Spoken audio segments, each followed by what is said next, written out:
effect of lower oil prices, I spoke to Scotiabank currency expert Camilla Sutton. I asked her about the impact that these lower oil prices have on Norway and also Europe.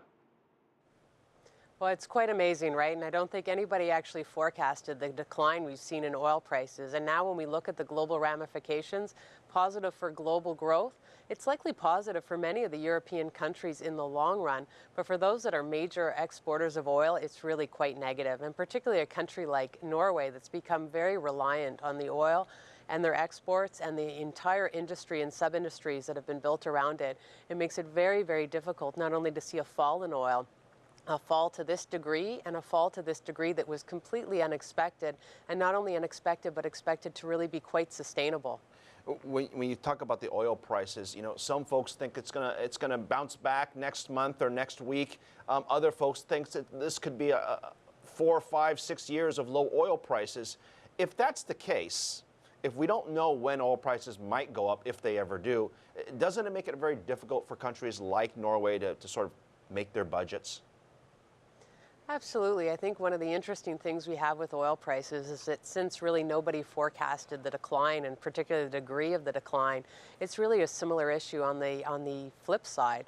And so what we have right now are low oil that are likely fairly sustainable at these levels. Even if they uptick, we're talking $50, $60 oil as opposed to really what we were talking about before, which was over 100.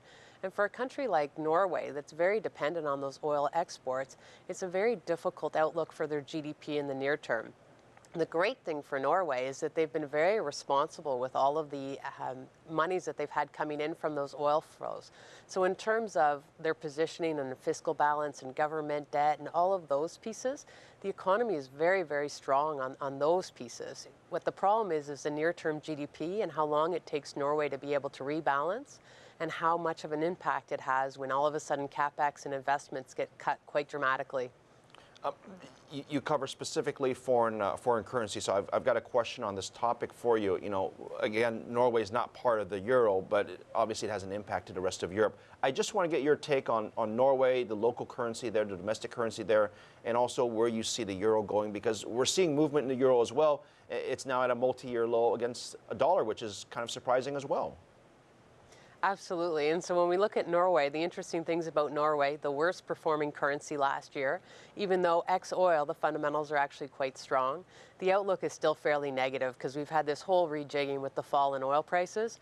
For euro, it's a very different story. The drop in the euro isn't at all about the oil price. The drop in the oil is all about ECB policy, deflation now, the overall flows really moving outside of Europe, as well as negative interest rates. All the pieces for euro are very, very negative, and that's why we're seeing euro decline to these 9.5-year lows. Whereas Norway, or the Norwegian krone, is a very different story. The impact there has been all about oil. And so even though both currencies have weakened quite dramatically, very, very different things driving them. And then the overarching theme is still this U.S. dollar strength, where we have a U.S. outlook that's very strong economically, a Fed that's likely to hike well before anyone else, with both Norway and ECB expected to have more accommodative policy.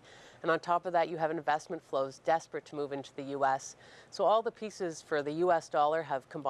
In a sense, the stars have aligned for the U.S. dollar. The pieces for the euro, very negative. And the pieces for the Norway, negative in the near term, but with a strong fundamental base and a good fiscal position, it's likely to rebound a little bit, certainly sooner than the euro would.